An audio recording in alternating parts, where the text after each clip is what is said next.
where are you from originally, Fernando? Yeah, so I was born in Mexico. My hometown is Guadalajara, Jalisco. So it's like if you look in Mexico, it's like an arm. I'm on the elbow. Okay. So Pacific side. Represent, brother. Our elbow. So I was there until I was 9. And so now most of my life has been spent in the U.S. I moved to Indiana, Midwest. So, you guys know the Midwest vibe. Oh, yeah. Dude, Midwest boys, you already know what's up. very, very flat lands, and but they love their country. I do like country now, just not by choice, just because I'm a product of my environment at this point. But like, yeah, dude, you know what's crazy? Like, people are always like when you think of America, you think of like Texas or the South. But when I think of like America, I think of like that Midwest toughness. You know what I'm saying? Yeah, the blue. I used to sing the song "Drinking Class" all the time on my way to work, dude, because we blue collar over there. Yeah. Yep. They finished a hard days of work and they got a 12-pack waiting in the truck for them. Dude, it's every Friday, man. I used to work at I worked at a lot of places. My first they're all like restaurants, but I remember working at this warehouse for one summer before college, and I just remember thinking like, dude, what do I got to do to like never end up in this kind of like, place? I mean, it was, I guess, decent money, but like, I mean, it was just such like, you're just such a cog in the machine. Like, you're really replaceable. It didn't feel like I was, important in that manner. So like, I mean, that's why I was like, I'm only doing this temporarily to go to school, because I did go to school for 2 years. I went to be in accounting and finance, and somehow that ended up horribly wrong, because I'm doing like the furthest thing from. Yeah. So you moved from Mexico to Indiana, and now you're a Midwest boy. And where are you right now? Oh, right now I'm in LA. To be specific, I'm in Wilshire. Okay. So it's like right underneath. Let's see, La Brea, West Hollywood. So I mean, it's just if you're from LA, you know the the metropolitan area. Mm-hmm.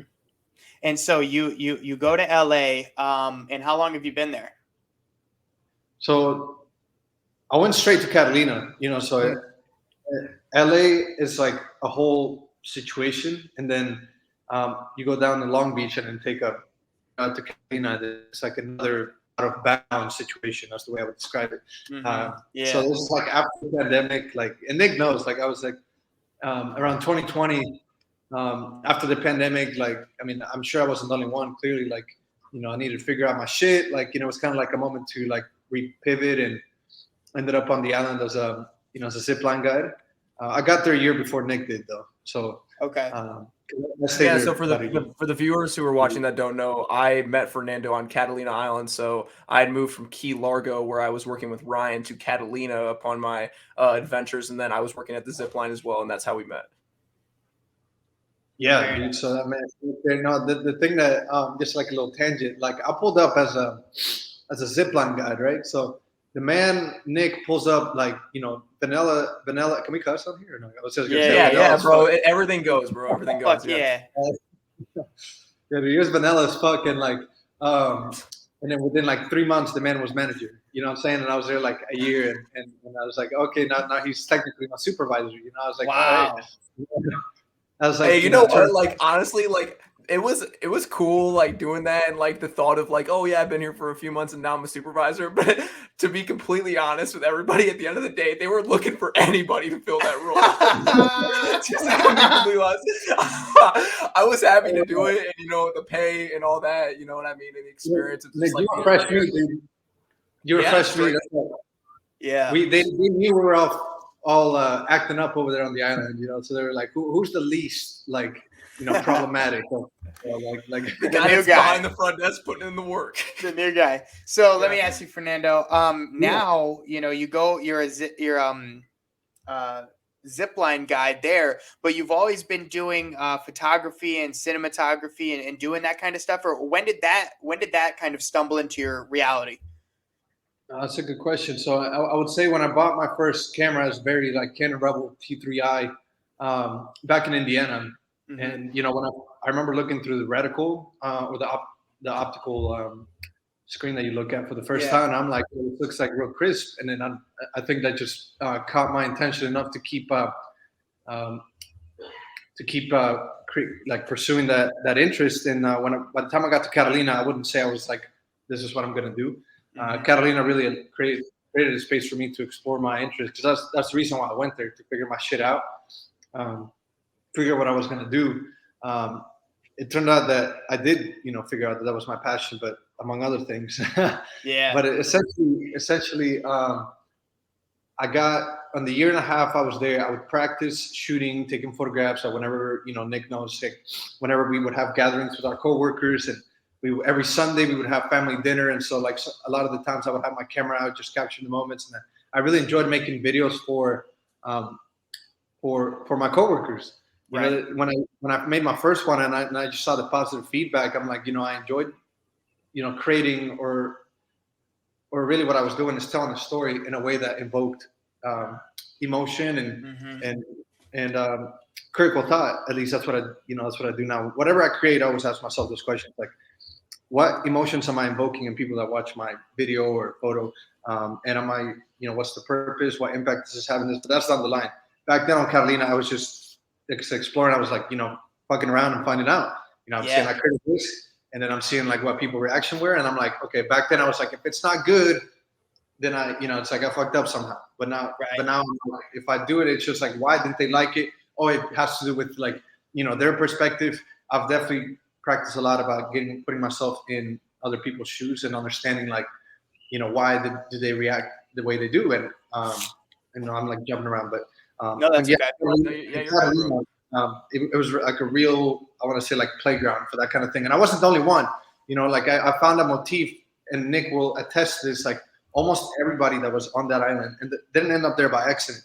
They're either like escaping their past, or like starting over, or like me figuring their shit out, or just taking some time away from reality. Like I said, that island was out of bounds. And it was a very significant point in a lot of our lives, where it's like you said, like every single one of us was on this very like specific journey that we were on. I had found love at the time, and I wanted to start this new life with this girl that I know. And then, like you had said, you wanted to go there and figure stuff out, and then the list goes on.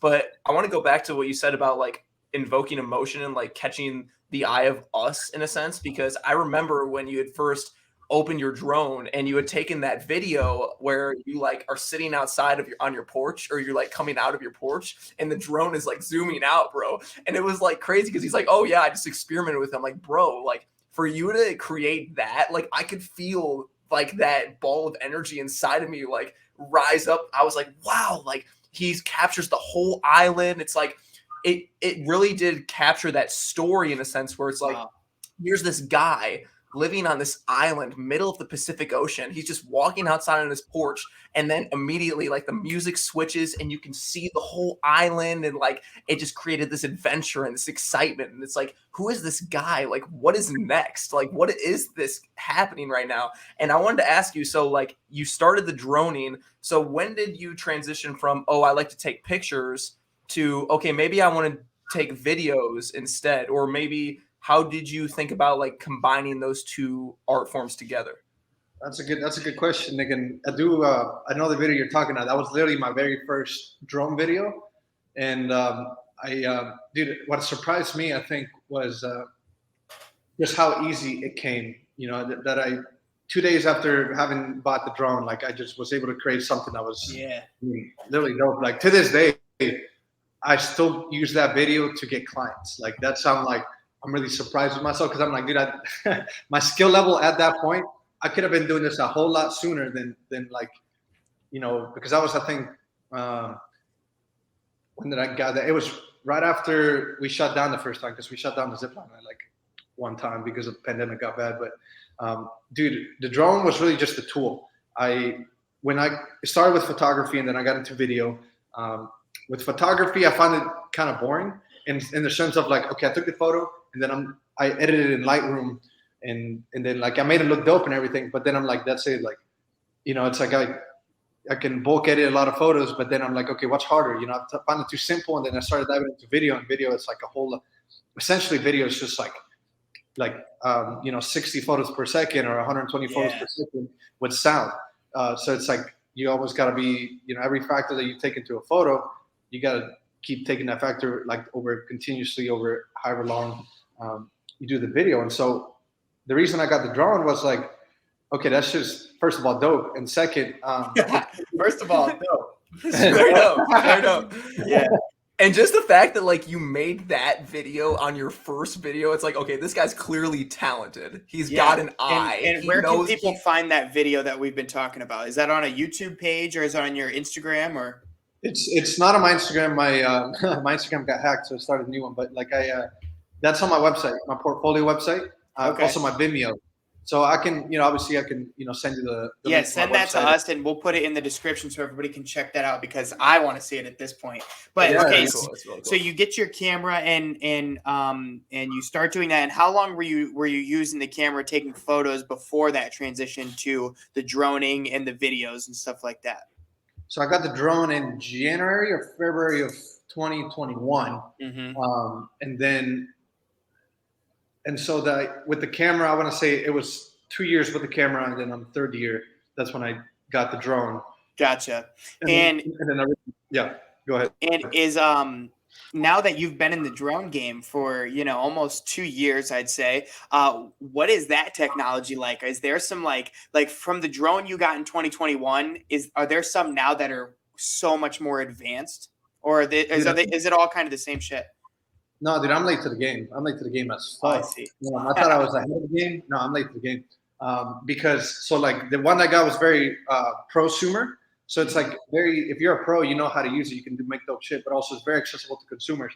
And DJI, they're very smart business people, but at the same good for creatives. So the technology that's out there right now, I now I'm able to do FPV drones. So like the ones in the DJI, you just press a button.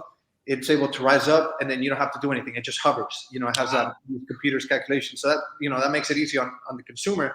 But then for FPV, it's like you have to control it's called the yaw and the poise and the tilt. So it's like you have to create those calculations. You have to first of all balance the drone, and also once you fly it, also like there's benefits. Obviously, it's harder to learn, but once you do, you're able to do better maneuvers, and then you can attach a GoPro to it and able to do crazy shit. Like I learned that on the spot, by the way. FPV, right. Just to go on a tangent here, I was the first summer that I moved to LA. I met a couple gentlemen. I call them gentlemen now, but they're dudes. These are like 20-year-olds that started a production company, and I'm like, dude, same. But I was drone centric, and so they shot a documentary in Hawaii, and they were like, dude, we need a drone pilot. We've seen your skills. Like, let's. They flew me out for this. Two artists called Robert Foe. He's like world renowned. Mad. I know. We're gonna get into that in a while because I have some great questions about that. I'm very interested in that. But go ahead. You're in Hawaii. You're droning for this production company. And this is I'm just a quick story. So like I've never flown FPV at this point. It was just like they sold the client on an FPV service, and I'm like, yo, dude. I know what that's about. I just need like simulation time. First of all, nobody picks up an FPV drone and just like learns how to fly. There's simulation. And so what ended up happening is like, okay, this was so last minute. I ended up renting the drone, and we ended up getting it shipped straight to Hawaii because we just didn't have time. And so I'm going to Hawaii. Obviously, I bring my old drone, and we pick it up the day of the shoot. And so here I am, like the morning of. Me and David have the Jeep. By the way, if you ever go to Hawaii, rent the Jeep. Super dope. We go to the Jeep. Literally, like I remember this man set me up for failure, but I still succeeded because like I in the morning at like 7 a.m. we go. As soon as the FedEx store opens, we pick up the package. I immediately go to the park, or it's like this canal thing in downtown Waikiki, outside of like the hotel that we're staying at. And I'm like, all right, time to figure this shit out. I put on the goggles. Obviously, I had looked up, tutorials on how to do this, but doing it first time was kind of tough. Mm-hmm. I had a total of 7 flight minutes before I flew the drone on an actual shoot. Yeah. And then, this is your first time using it at all. Like just wow, that's awesome. First time. I mean, the simulator did help, but at the same time, like there's only so much that will do. And so here we are, the morning of. It was let's see, it was Father's Day. That'll come into play later. It was Father's Day, and it was on the North Shore, I believe. No, North Shore. I forget. I'm not an expert in Hawaii yet, but like it was on this beautiful sunrise. It was like 5 a.m. Beautiful sunrise, and Robert Foe has money, so he has a Bentley that he wanted to. We took some, drone FPV shots. So the way we did it It was we were gonna do tracking shots. So Robert was gonna blast through the highway with this Bentley, and I was gonna track him, do all these things, and then obviously that thing has signal, so the Jeep would be following the Bentley, and I was in the passengers with the goggles on, like forcing. And the thing was that, dude, I was getting motion sickness out the ass. You get motion sickness anyway from the goggles, but on top of David being he's notoriously like a not a bad driver, just like a real jerk. So, dude, I was like actually about like feeling like I was throwing up, but I couldn't just like, Bro, you got the goggles on and your brain's like, I'm supposed to be moving this way, but the Jeep is moving this way. Like and so if you're moving around, is the drone staying steady, or is the drone not staying steady, but the video is able to stay steady? The video is very so the camera is like, if the drone tilts, then so will the screen. So it's almost literally, think of it like FPV, it's first person view. Okay, yeah. You're a bird. You're literally control, like think of it like you are the drone. You gotta be like, I am the drone. I am the drone. See, I've never operated a drone or worn goggles like that for drone footage, but I'm sure it has the same effect on your brain in a sense where I wore virtual reality one time, and on my virtual reality set was wearing a jetpack, and I was flying around the city, right? And because my brain and what I saw me flying everywhere, my stomach, I got motion sickness because it plays tricks on your brain. You know what I'm saying? So in a sense, that same thing could have happened to you as well. Do you think there's any correlation? Like, I mean, you must be a pretty darn good drone pilot now. Do you think, if needed be, is there any correlation between you flying an actual plane? So I've actually asked that question to actual pilots. They're like, oh, fuck no. You know how hard I work for this? Yeah, literally. Because we all get I have a drone license, so we all get certified through the FAA. Oh, wow. Yeah. So I had to go through like I said, I was on the island. I went to the Torrance airport and got my pilot's license while I was still on the island. That's badass. And you have to do so much less to be a drone pilot because, like, I mean, I respect people that actually fly planes, because it's like, for me, if I crash, I'm good. I can reset.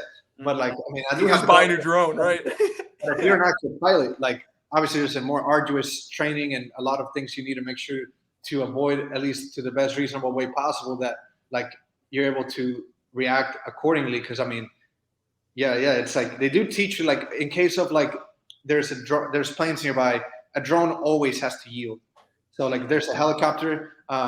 Technically on bigger shoots, I have to have somebody be on the lookout for other aerial vehicles, because they're called just visual observers, and they in case somebody tells me like, hey, there's a plane coming from 2:00 or from southeast, and I have to know like, oh hey, it's from that time. I know where I am on the map, because the drone, at least technology, does tell you where you are, and I have to take like evasive action. I mean, it sounds more complicated than it is, because I mean, it's worst case. I understand what you're saying though. Yeah. Have you ever lost a drone or crashed one? Like, how many? Bro, so touchy subject, because my very first drone, the one that Nick was talking about, bro, that he rest in peace. He gave his life for the betterment of my my business. Good footage. All good footage, bro. Like, it's legendary. I named my drone. His name is Xerxes, and I lost him in New York. I was in New York for New York Fashion Week. I was shooting. That was where I still do photography. I was like for fashion. Right, and I wanted to ask you about New York Fashion Week and the LA Fashion Swimwear Week and all that stuff. But tell me about this RIP to your first drone. Yeah, so this was like on the first. I think it was a Friday or Saturday night. Like, huge ass line. Like, I didn't want to go into the Puma after party right away, and so I was like, I'm in New York, dude. Like, it's such a doesn't seem so big. I just wanted to get lost, and so I found my way to the end of, I think, Staten Island. And I could see the Statue of Liberty. And of course, me with my, like, just the way I am, I'm like, I'm going to fly my drone over there. And it looked closer than it is. So I flew my drone, and I took a dope-ass shot of me just revealing the city. I still have – that was the last shot that Xerxes ever took. But, like, I tried to take him out all the way to the Statue of Liberty. And the winds were particularly strong that day. And so I lost connection. And normally when Xerxes lost connection, he's a good boy. He comes back to where he took off. That's sick. I didn't do that. Yeah, because it remembers. And so I press, I'm over here with the remote. I just press the return to home button, not worried a thing. And then here we go, like 10 minutes pass, 20 minutes pass. And I'm like, wait, where the hell is he?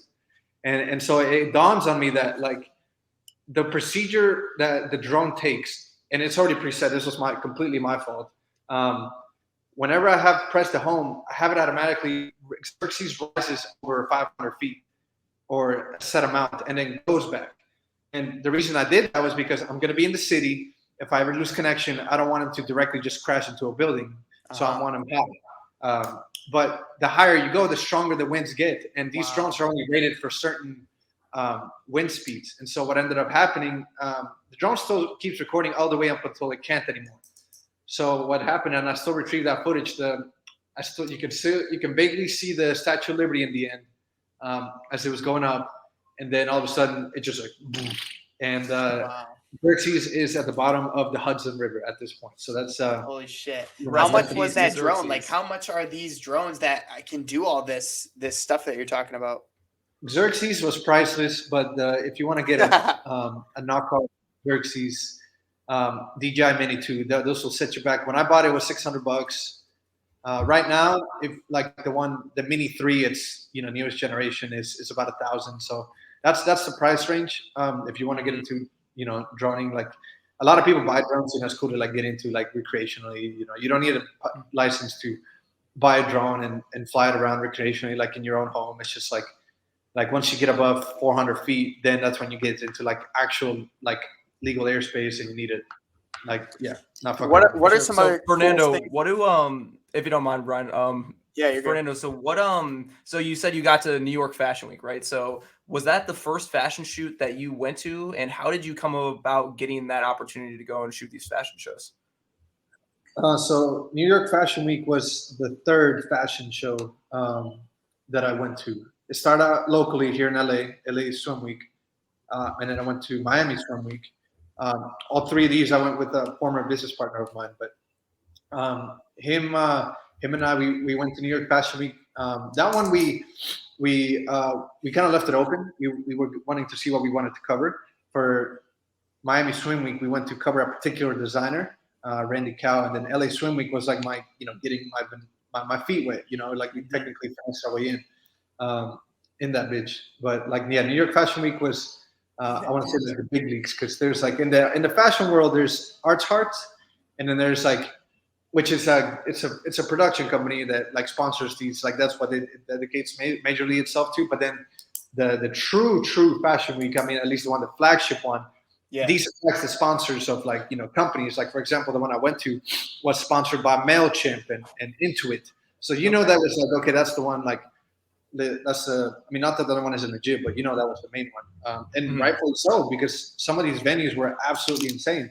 Spring Studios in New York City, like the after party was at the man, I forget it. This like, I mean, I'll show you. I forget the name of it, to be honest. Now, like, I want to know, like, you're this photographer. How do you go from buying this camera to being present at New York Fashion Week? How does that transition happen? Like, is there an invite? Do they send you an email, or do you get like, do they send a whole, a King's Men and do like 12 guys come in and say you've been invited to New York Fashion Week, or like they carry you off a throne with like the knights and stuff. yeah. Someone pulls out a scroll and they're like, Fernando, you are invited.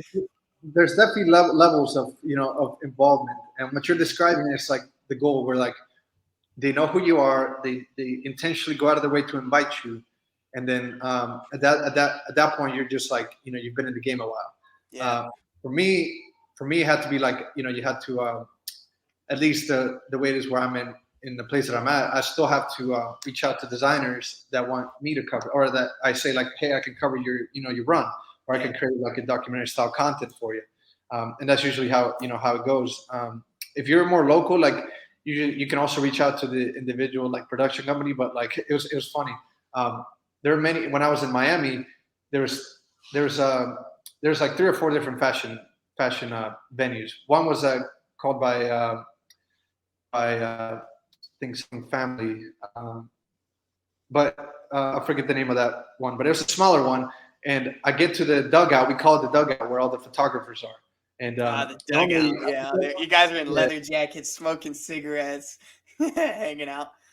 it's cutthroat in that. In a regular dugout, though, there's some dugouts like people literally fight for inches. Everybody, I mean, of course, everybody wants to be centered, right? But Yeah. there's deviation because there's just so many photographers. So people are gonna get petty. They're gonna get immature. You either like let me just give an example. So you have to be there early to reserve your spot. And if you get there early, people just are entitled in a sense of like, hey, I was in that spot yesterday, like on some like we in kindergarten type shit. Like, Right. Yeah. But anyway, back to the Well, thing. and has that happened to you? Like, are you like too Yes. fucking bad? Like, get out of my way. Like, I'm here now. Like, too fucking like, sorry. Yes, dude. No, that you gotta stand up for yourself. You gotta be able to get your elbows out. You know, pun intended. Like you have to just don't let people walk all over you, and that's just true in general for LA. But in fashion world, it can be like that. Just because I mean, anyway. But what the point I was trying to make is like the head photographer for this particular fashion in Miami fashion show said like, oh, I've been trying to get into arts for like 5 years. And here I am, like not even 6 months into it. I'm just like, dude, I already got in. Like, what have you been doing? Like, you know, like, and it's bro. not particularly hard. It's just I don't know if it was like, yeah, it's not particularly hard. I don't know what avenues ever going, but I just found that interesting. And that's kind of these are the indicators that like tell me like, hey, I'm onto something. You know, you're like doing something right. I'm doing something right. Like, yeah. So Okay. when you are in those spots with these professional photographers, and even you said earlier how you got late to the game, how do you stay motivated within yourself? And like, what kind of thoughts do you have about like, oh, I'm late to this, but here I am. How do you keep going? Like, what kind of message do you have to other creatives out there that are like, oh, I'm late to this, or I'm just starting out this. I don't know if I can make this a profession for myself, but here you are, like you said, 6 months after you just started at this New York fashion shoot. There's a very, very. I know there's a lot there.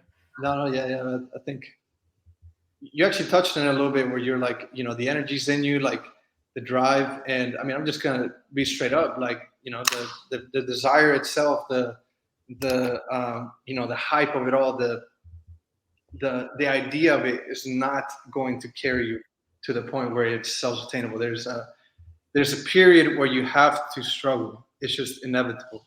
Mm-hmm. You have to pave your way. Really, it really is how it is. It's like you're paving your way.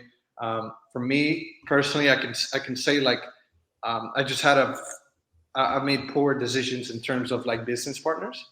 And that's left me in very tough places twice. The first time, it actually put me like homeless in the streets of Venice. And, you know, so I think the word I'm looking for is grit. And you have to be a little bit just obsessed and fucked up in a way. Like, you know, like a bit of a masochist, like you just intentionally put yourself in a situation where, you know, you're going to struggle, where, you know, you're going to suffer, all for a long-term vision or picture.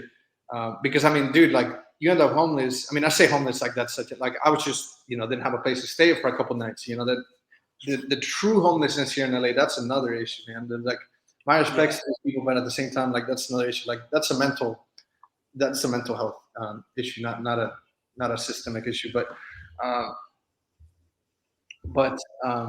yeah, you have to be obsessed. You have to be a little bit fucked up to like keep pursuing it. You have to be hardwire yourself to like. To endure every problem, not look at a problem as a way like, oh, here's where the train stops. Like, no, you gotta either problem solve around it, and understand that if you're really meant for this, if you're really going to do this, like definitely, like, you know, don't go at it as aggressively as I did. I kind of had other motives why I went at it, like just jumped off the deep end and had to either sink or swim. But that's what worked for you. You know, I mean, that's right. Tailored to your specific story, which I think is amazing and can be unique to different people. Some people respond well to that. Throw me with the wolves and I'm gonna hustle and I'm gonna survive. But some other people can't handle that, you know. And so I think that's a testament to you, man. That's cool. Thanks. You know, I think you're right, dude. It really is. But I mean, I think universally, it's without struggle, there's no growth. Mm-hmm. So it's like, you at some point do have to, you know, be thrown in the wolves, quote unquote. You do at some point do have to have that adversity so that you can break through that barrier. And then once you do that, then, when you're presented with a similar situation, then you're like, I've been here before. I can come out of it on top. I know how to come at it on top. Like half the battle is just knowing how, dude. Like, just give me a blueprint. Like especially with a lot of the technical side of, the cinematography and just the technical side, like teach me how to set up a like a red camera on an RS3 gimbal on a quadcopter, and then just to get to the point where I'm holding the remote and I'm ready for launch.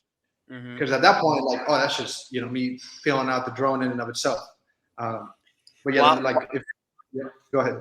While you bring up the drone thing real quick, we jumped subjects. I want to bring it back. What are, like, aside from work, what are some other cool things people can do with drones? Like, do you ever like play pranks on your friends? Do you scare people with them? Can you tie something to it and send it somewhere? Like, what are some other possibilities with a drone? You can lift a wine bottle with a drone. You can, and I definitely, and Nick knows this. Like back on the island, I did used to fuck with people on the drone. So like, we had employee housing, like 2 different, like across the city from each other. I lived in a place called Boat House, and there was this other place called Monkey Town. And I remember one particular instance, I flew my drone all the way across town. Like this thing has range of like 3 kilometers. And so I went above it, and some of the workers there were doing yoga and whatnot, and they just look up in the air and they usually like, zzz, and then like, yeah, someone's in a full downward dog and you're right there with the drone right behind them.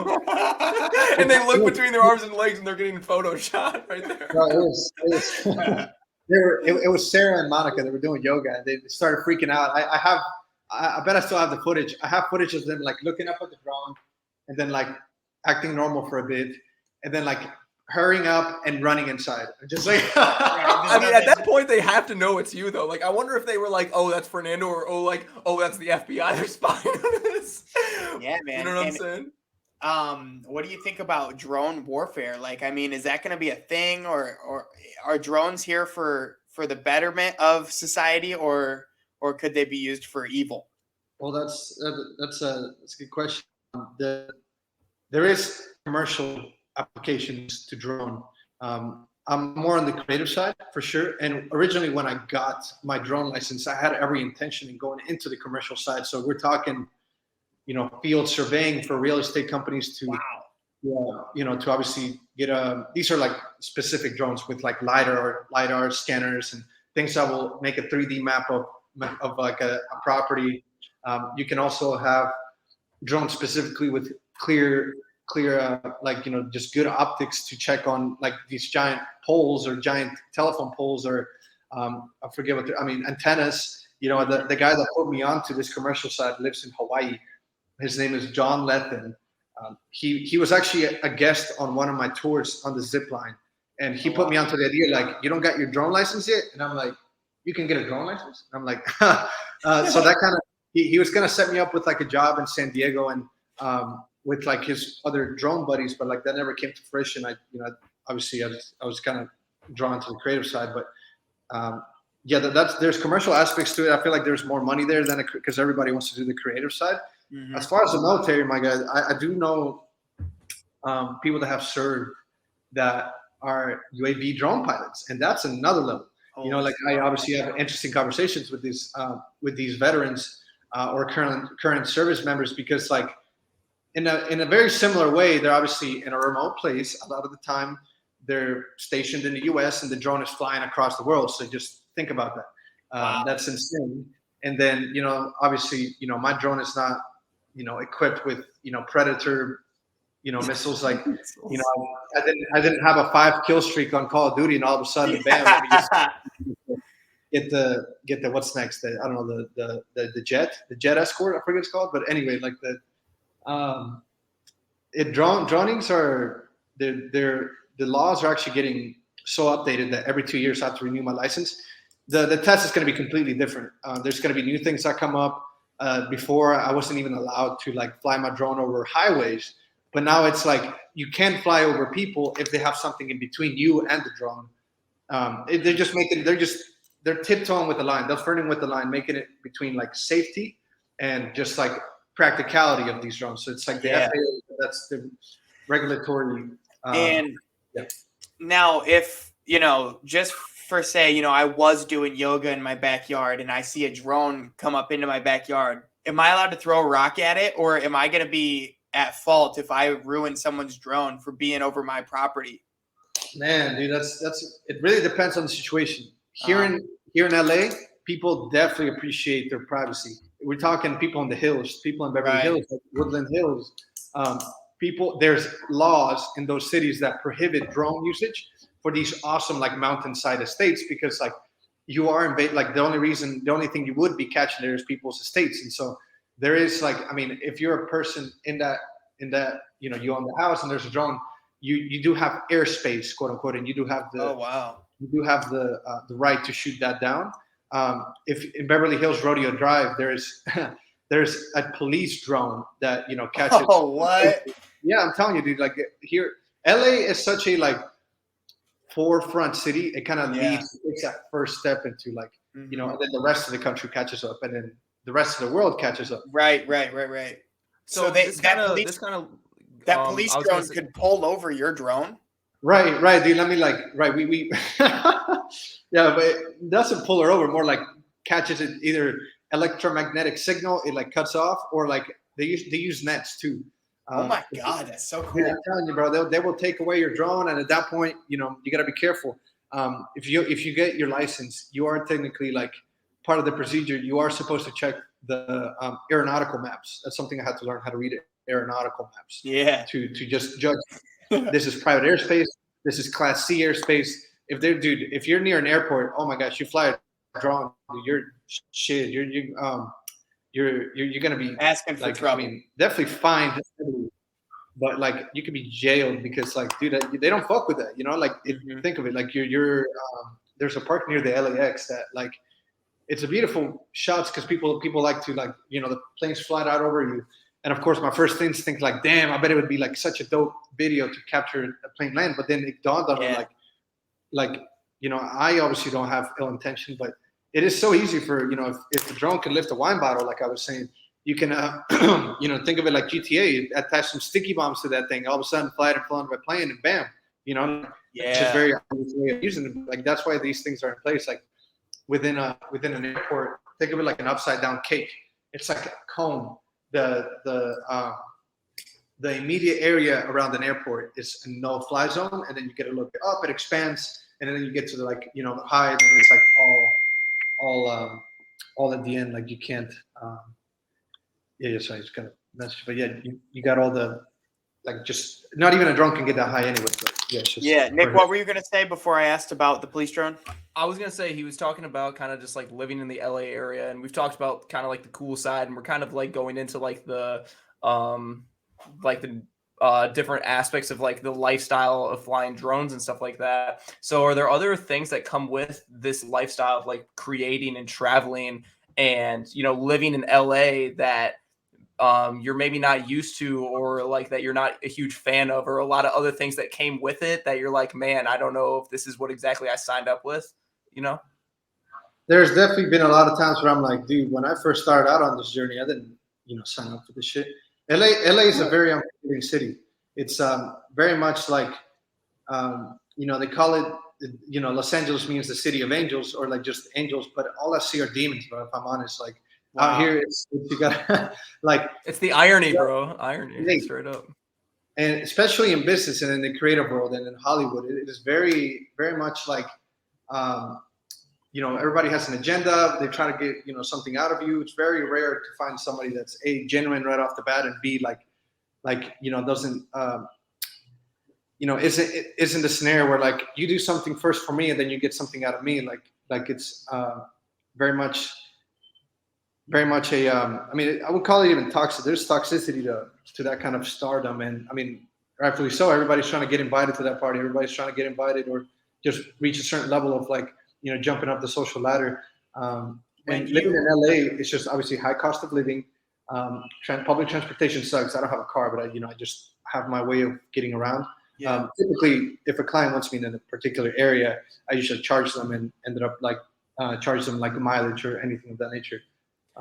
But I mean, living in LA, dude, like if you come here, it is so saturated. Everybody and their mother with a camera says they're a photographer or a videographer.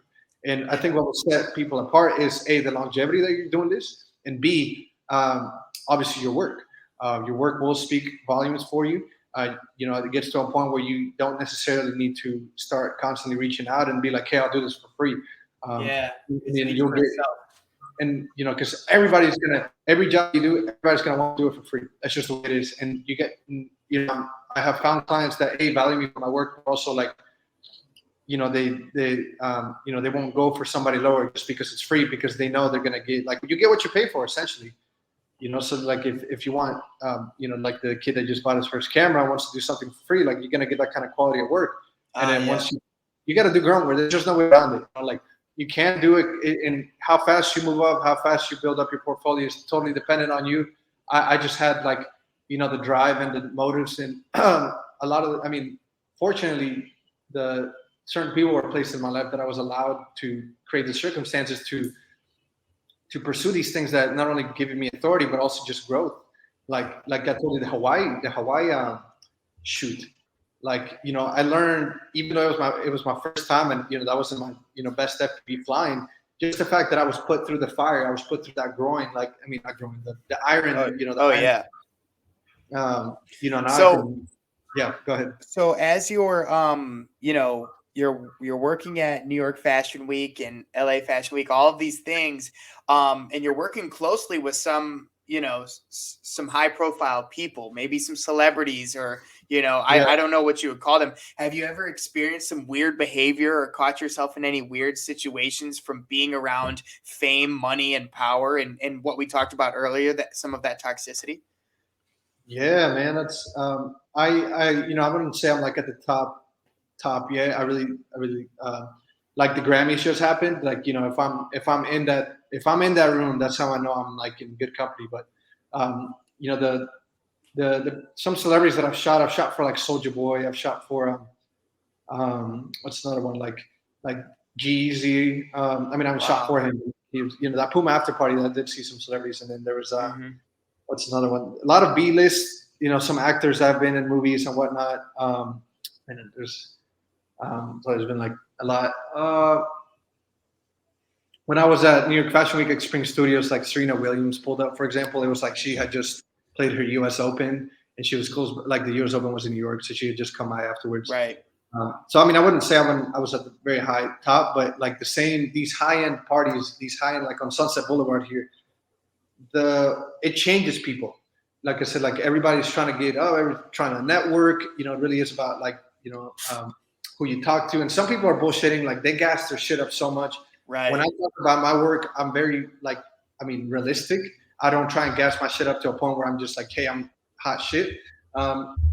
I just definitely I present it in a way that's favorable to me, but at the same time, like I'm just, you gotta keep it real, because like that's one thing. I will never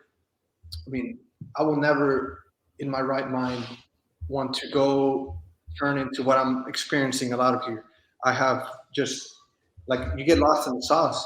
You don't know what people's true intentions are until like you really get to know them. And a lot of the time I've been in vulnerable spots, and I have experienced, like, when I'm in vulnerable spots, like how the people react, and then continue that react. But I guess to answer your question, like people value trust and human connection more than money, because they know that, like, money will come if you're talented and you're at people are just trying to, your circle really speaks volumes as to like who, what kind of person you are.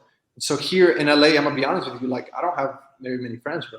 And that's just not because I don't meet people. It's just because like I literally don't fucking trust like anybody out in this bitch. There's like 2-3 people that I trust. Like there's my friend Kwesi, Andre, Sarah. I'll keep naming them out. Like there's just very few people. Like they can all fit in one hand or two hands. And my friend Justin, my God, Justin's been a baller. He's an OG Indiana guy for me. At least here in LA. I got friends back home, but like the circle here is so valuable. And LA, and I think what drives people to act like this, or just act in their own self-interest, is just like everybody deals with shit. It's the high cost of living. Either everybody needs to make rent, or everybody needs to like, trying to, reach, like everybody deals with their own shit. So it's like, because everybody, like, you can't really, like, people will start making excuses about their own life. It really is almost like invalid in terms of business because everybody's dealing with their own shit. Yeah, right. Yeah, that's understandable. Let's get into this documentary a little bit, that you did for Robert Foe. First and foremost, can you go ahead and reiterate some of his story and then let us know how you got involved with him? Yes. Robert Foe is a tattoo artist. He's headquartered in Hawaii, but he has locations in Orange County, New York, and Miami. And I had the pleasure of being a drone pilot for to tell his story. He was born in Cambodia, escaped the Cambodian genocide, and his parents took him to France. And at 2 years old, he got really sick, and his parents took him in the French Alps. There's this waterfall that's strongly tied to the Virgin Mary, and Really? as he tells the story, it's like his parents like either had him drink some of that water or like had him make with that water. Yeah. And then within like 4 hours, he was like 100% healed. So that had a huge impact on his life. Since then, he says he's always felt like something's watching over him. He moved to, I think, just to summarize the story because it's a really long story. Yeah. Essentially, he his dad and mom, like, they split. He grew up in LA. He was a gangbanger. So like by the age of 16, 17, he was in jail. And once he was in prison, like that's where he learned the art of tattooing other people. He was in prison. He was describing it like it's very much like racially segregated in that sense. Like if you're Mexican, like I'm Mexican, I would definitely be hanging out with the cholos and the other Latinos within prison. He was of Polynesian culture, so he hung out with other Polynesians and Asians. And like in the documentary, he speaks about like how like in prison, like there's a hierarchy, and if your buddy is like tagged to be eliminated, you can't say shit because it's like it's that kind of hardship. Wow. That he like mental grit, and then he got out.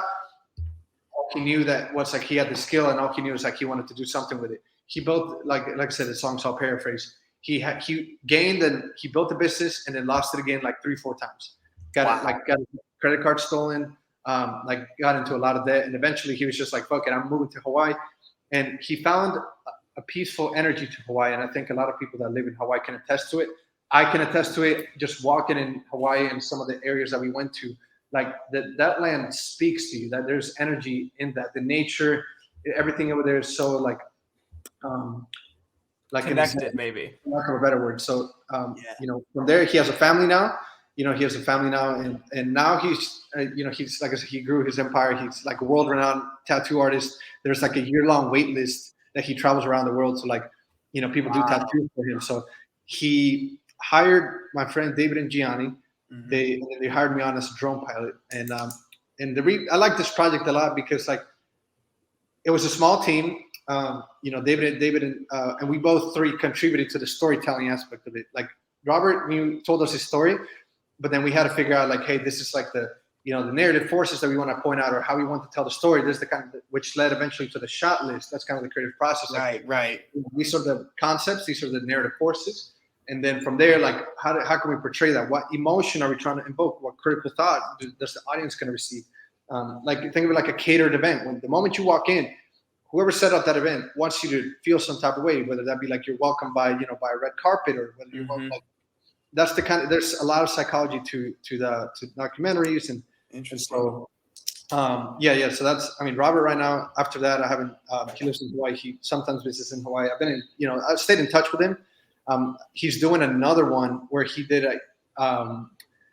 which I wasn't involved in this one, but he did like a 30-day challenge where I've seen a little bit of that. What is that all about? Like full days of tattooing people nonstop. I think it's something around like 12 hours each day for 30 days straight. He did that in Las Vegas, I think. And right now, from what I could perceive, his team is right now in Cambodia shooting either B-roll or good content because like I say, he's Cambodian. So I think he released like a promo for the documentary recently. And I think just from what I could perceive and just me knowing how production works, he's going to definitely highlight, where he comes from, his roots. And, that part of the world is huge on Buddhism and Zennism.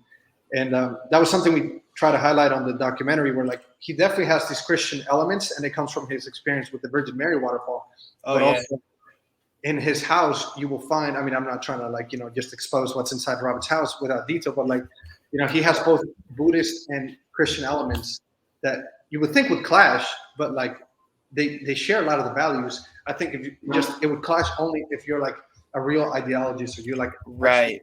like practicing those particular religions that like you would feel I honestly love that, because for my own belief system, I think that it's all connected at the end of the day. And Mhm. so like I love that he, can find the connections and find the key distinctions and just like the principles and the moral values of each. And I'm sure that there's pros and cons to both, you know what I mean? And he can like pick and weed out what he believes and all of that. Right. And so, yeah. Letting it be What, very fluid in that, taking and giving what works best for him. What, other than this project, what are some other projects that you're working on now that or maybe other things that you want to pursue in the future with your droning? Are there, like you mentioned the Grammys, or maybe like the Super Bowls this weekend? Is there any specific events that you're like, that is what I want to shoot, like that is the kind of person, or that is the footage? What other projects do you want to pursue going forward? Yes, some of the projects that I would like to pursue there. I mean, I'm always leaving myself open to shoot a documentary, and not for the sake of shooting a documentary. It's more like about what the story is being told. There's so many different instances where we're like, okay, there's like, this story is so amazing, or this is so appealing to this particular group of people. And sorry to speak in vague terms, but I'm always going to be inclined to tell a story that maybe doesn't have the same light, kind of like you guys are. You guys are giving, trying to shed light on people that are incredible people on their own right, but maybe don't have that spotlight, or you're just trying to, give them their flowers. Give them their flowers. Give them their flowers, if you will. Right now, I have gotten involved with like Miss Universe, and like I'm actually meeting with one of the sponsors of Miss Philippines, I believe. Nice. He's Filipino, and so Miss Universe just happened in New Orleans. And he has like these people, like we're talking into the world of PR now. We're like, okay, obviously they need content, they need photos. And so I can certainly do that, but then I'm also learning how to like, okay, what am I going to do with this? Like, how are we going to use that for either, marketing purposes or like PR purposes? And, for business, for a particular business, I shot for the Golden West Casino up in Bakersfield here. And so for that one, I created they told me like, this is the vibe that we're going for. And so I created some like dope ass Casino Royale inspired like casino videos, and we're going to use that to boost and obviously boost growth. And the whole goal is like, we're trying to convert people from, to pass through those doors, because the mechanics of the casino are going to make it easy for them to just like, lose money or whatever. But so I've seen recently you've been posting some food related content, and I love being in the kitchen. I love making food. I wanted to ask you a little bit about that. Like, first and foremost, are you naturally gifted in the kitchen? Are you a grill master? Are you good at baking? What's that kind of like for you? Hey man, you are what you eat. I definitely want to not eat crap. So yeah, I enjoy making good food, and I just became good at shooting food just by. Some opportunities that have been presented with me, like that was the last one I did for. There's this grilled cheese. Yeah, right. His name is Chris. We went and visited him down there in San Diego, and he is starting a grilled cheese like catering company, and like he's in the current works. Like he called me a couple weeks ago and saying like, hey Brandon, like things making moves, like getting like contracts. I'm not gonna blow up his whole business up, but like he's getting good clients. And so we did that just like in his kitchen. Like we wouldn't even do like some studio. It was just like the video was phenomenal. The editing was real smooth. I mean, I was hungry for a grilled cheese afterwards. Yeah, bro. I was just about to say that. So that wasn't you making that. You were actually just filming and editing that. Yeah. I thought you were creating the grilled cheese. I thought that was a solo project just for yourself. Like you decided, I'm going to make a grilled cheese. I'm going to also video this. Yeah. So I edited the video. Me and my business partner at the time, we both created those clips. And then, I had access to both clips, and I created that for him. And so, yes, that was like the whole point of that, like the psychology behind it is like sound effects. For that, you want to hear the sizzle as soon as it touches. You want to hear the you know, like you want to get kinky with it. You know, you're trying to get that across. ASMR. Yeah, you hear that. And like people that love grilled cheese know that like the key to a good grilled cheese is meltability, crunchiness, and then obviously like we didn't have it there, but you want something to dip that, you know, that bitch in. So Yep. That bitch in, hell yeah. That Bro, bitch. what are so like you're obviously recording people are on camera.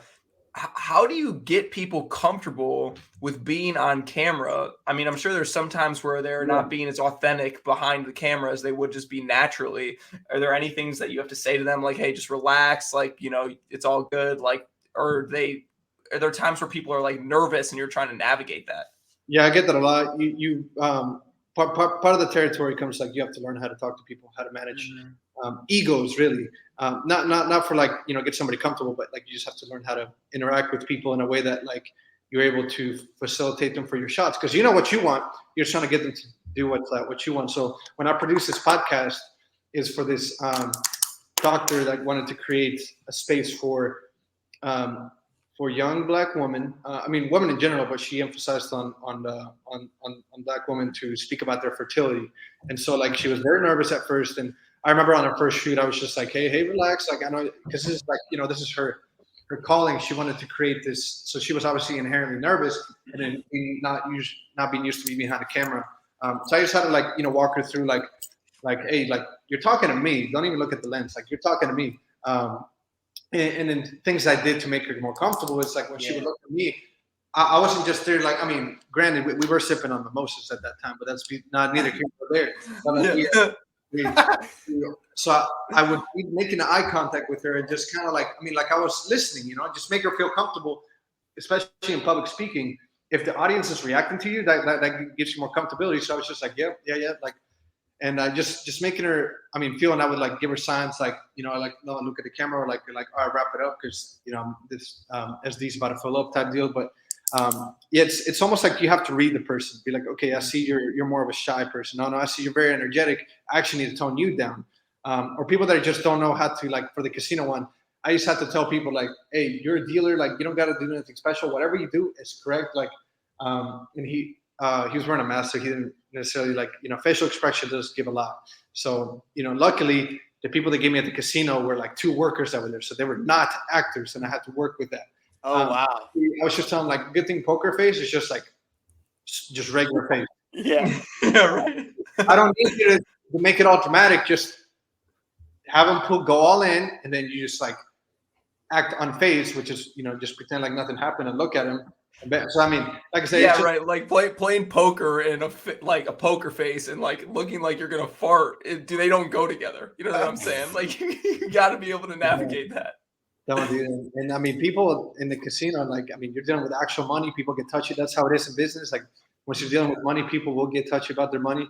And you know, it goes both ways. Like I was, okay, never mind. That's see, that's another our friend Justin about a shoot.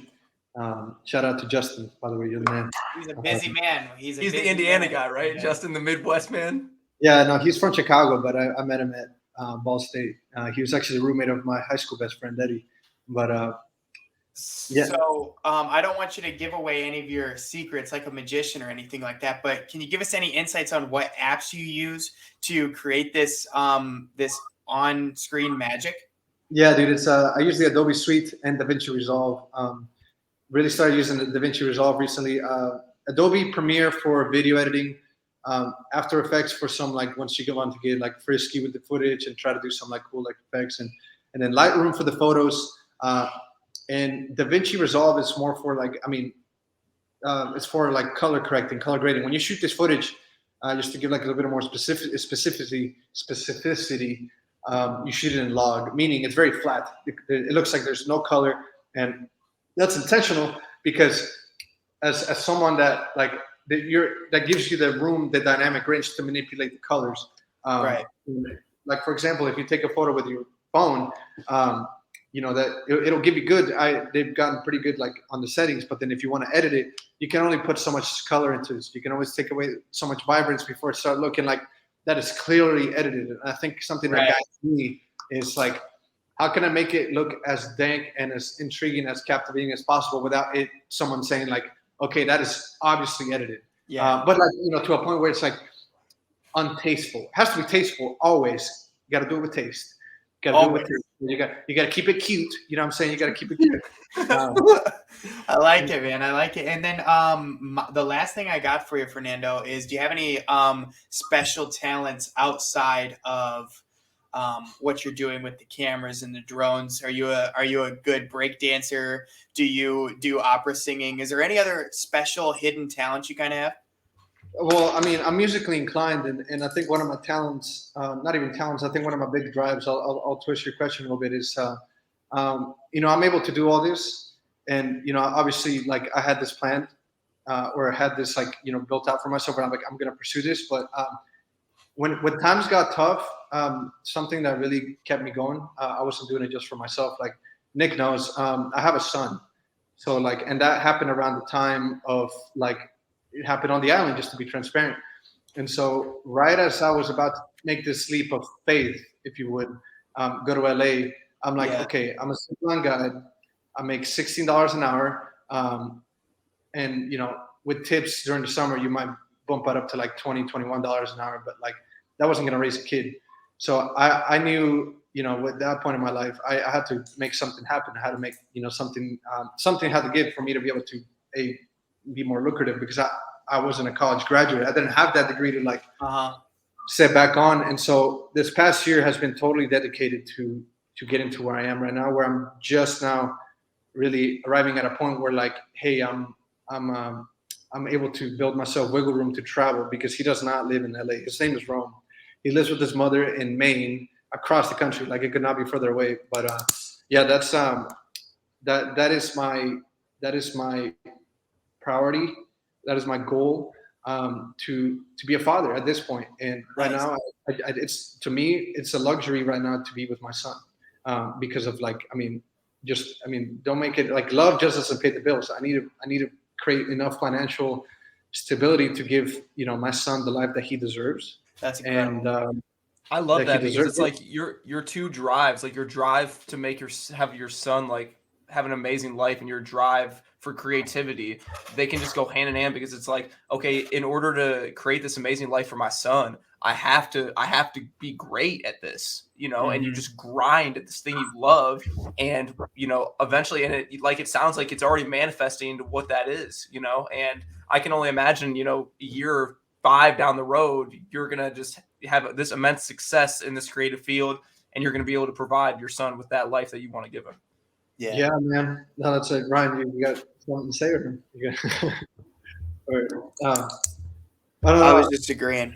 Oh, you're just agreeing? No, I got you. Dude, it's been No, I think Nick embodied that perfectly, man. It's really. I mean, I had to think long term. It's for of course. What's best for the future, because, like, I mean, we all look at how you grew up. Like Nick and Ryan, like, you guys can remember, like, how your childhoods were.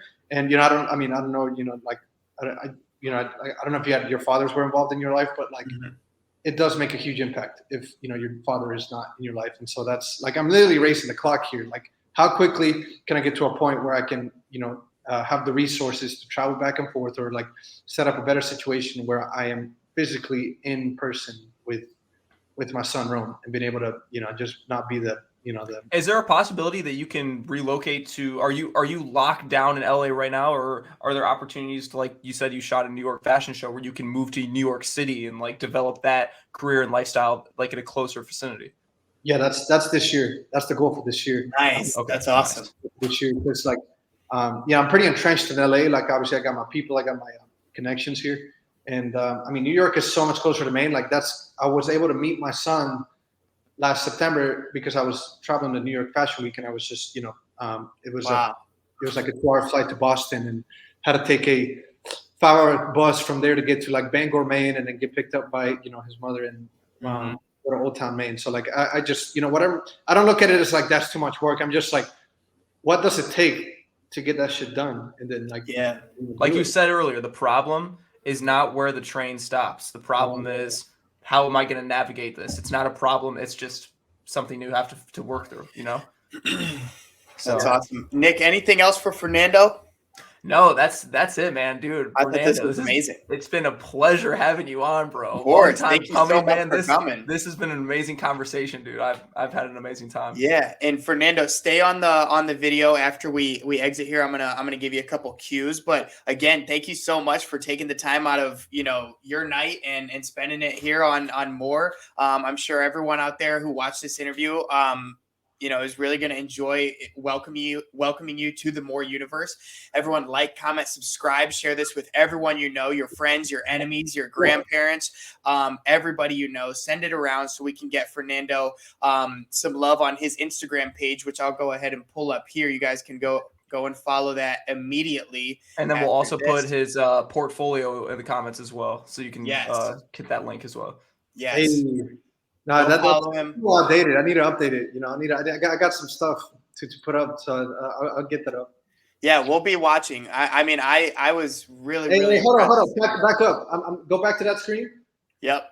Whose computer is this? Because I'm seeing that button follow back. So I'm following you, but you ain't following me back.